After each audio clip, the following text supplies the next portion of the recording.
Bonjour à tous, dans cette vidéo nous allons voir comment utiliser les fonctions mathématiques de base ainsi que les références aux cellules dans LibreOffice Calc, le tableur de la suite LibreOffice.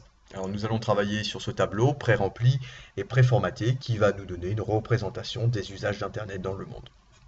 Dans la colonne C, nous avons exprimé en millions d'habitants la population de certaines grandes régions du monde. Dans la cellule C10, nous avons le total de cette colonne. Notre premier travail va consister à remplir la colonne D.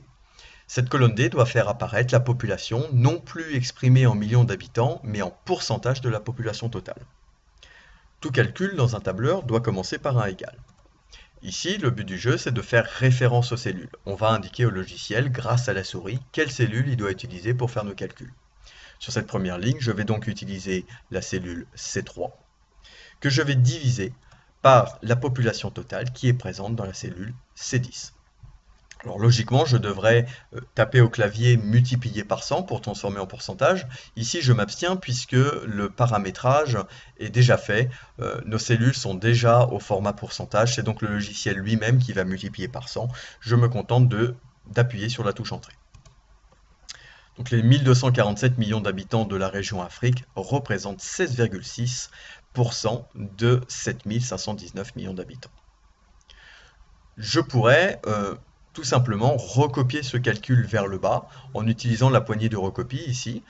Cette poignée de recopie, c'est le petit carré noir qui apparaît en bas à droite de chaque cellule. Si vous placez votre souris dessus, elle se transforme en croix, ce qu'on appelle un réticule. Vous pouvez l'attraper avec le clic gauche, enfoncer et puis vous déplacer progressivement de ligne en ligne. Moi, je vais m'arrêter sur la ligne Asie et puis je vais lâcher mon clic. On voit un message d'erreur apparaître. Alors si je double-clique dans cette cellule, on va vite comprendre pourquoi.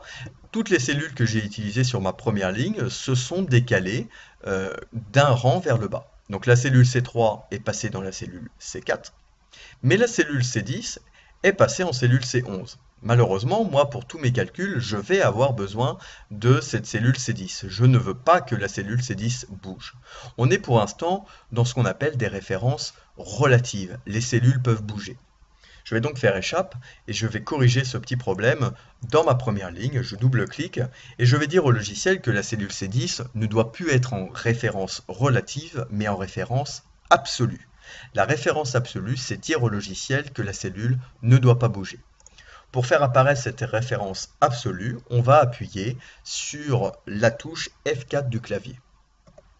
Vous voyez alors apparaître des dollars. Ces dollars sont synonymes de référence absolue. 1 dollar devant la colonne, 1 dollar devant le numéro de la ligne, ça veut dire à LibreOffice Calc que cette cellule ne doit plus bouger. On pourra recopier la formule, la cellule C10 ne bougera plus. J'appuie de nouveau sur la touche Entrée. Je vais attraper de nouveau la poignée de recopie et je vais pouvoir descendre progressivement sur toutes les cellules que je dois remplir. Et je lâche le clic. On voit désormais s'afficher des résultats. On va vérifier sur la dernière ligne, la ligne de l'Océanie, en double-cliquant dedans pour voir si le logiciel a bien travaillé. La cellule C3 s'est progressivement déplacée jusqu'à la cellule C9. Et la cellule C10, qui est en référence absolue, n'a pas bougé. Elle est utilisée pour toutes mes lignes. Je valide et donc ma colonne est correctement remplie. Notre second travail va consister à transformer les utilisateurs d'Internet, qui sont exprimés encore une fois en millions d'habitants, dans la colonne F, on doit les exprimer désormais en pourcentage de la population totale. Encore une fois, notre calcul va commencer par un égal. On va cette fois-ci utiliser la cellule E3, les 388 millions d'utilisateurs d'Internet pour l'Afrique. On va les diviser par rapport à la population totale, c'est toujours la cellule C10. Je pense cette fois-ci à figer directement ma cellule, je vais transformer sa référence relative en référence absolue. J'appuie donc sur la touche F4 de mon clavier et je valide.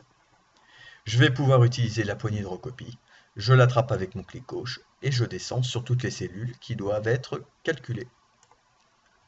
Je lâche, je vais vérifier sur la ligne Océanie en double-cliquant. La cellule 3 s'est décalée de ligne en ligne jusqu'à la cellule 9 et grâce aux références absolues, la cellule C10 n'a pas bougé. Et voilà.